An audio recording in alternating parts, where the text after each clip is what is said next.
আজকালকের বাজারে যেখানে কাঁচা গরুর মাংস 600 থেকে 650 700 টাকা কেজিতে বিক্রি করা হয়, সেইখানে নাকি মাটির হাড়ি রেস্টুরেন্ট দিচ্ছে 1 কেজি রান্না করা গরুর মাংস, তাও আবার মাত্র 900 টাকা দিয়ে। তো চলেন আমরা একটু ভিতরে গিয়ে দেখি যে আসলে ঘটনাটা কি। তো আমরা নেব 250 গ্রাম, এই যে এখানে আছে 250 টাকা। ভাই আমাদেরকে 250 টাকার মাংস দিন।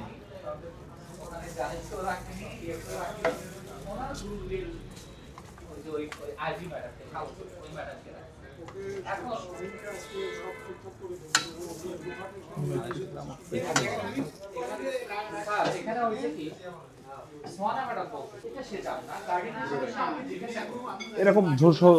এখন আমরা দেখব 250 টাকায় আমরা কত টুকরো মাংসর পিস পেলাম। কয়টা হলো ভাই? 1 2 3 4 5 6 7 8 9 10 11 12 পিস।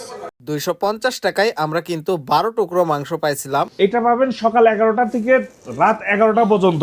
আরেকটা বিষয় হলো, আপনারা চাইলে এই মাংসগুলো বাসার জন্য পার্সেলও নিতে পারবেন, কিংবা বসে থেকে এখানে খাইতেও পারবেন। তো মাংস কিনা শেষ, এবারে আমরা খেয়ে দেখব যে এই মাংসর টেস্ট কেমন। তো মাংস কিন্তু ছিল একদমই সফট ও নরম, আর খেতে কিন্তু অনেক সুস্বাদু। আমরা কিন্তু 250 টাকার মাংস নিয়ে একদম মন ভরে খেয়েছি। আজকালকার বাজারে যে কোনো হোটেলে এক বাটি গরুর মাংস 200 থেকে 250 টাকা নেওয়া হয়, সেই হিসেব করে এইখানে আসা কিন্তু আপনার জন্য অনেক লাভ। সো এই মজাদার খাবারটি খাইতে এখনই চলে আসতে পারেন বগুড়া মুজিবুর রহমান মহিলা কলেজের পাশেই মাটির হাড়ি রেস্টুরেন্টে। আর হ্যাঁ, এই খাবারটি আপনারা চাইলে হোম ডেলিভারিও নিতে পারবেন। আমি স্ক্রিনের উপর একটি ফোন নাম্বার দিয়ে দিব, সেই নাম্বারে ফোন দিলে আপনার খাবারটি আপনার ঘরে পৌঁছে যাবে।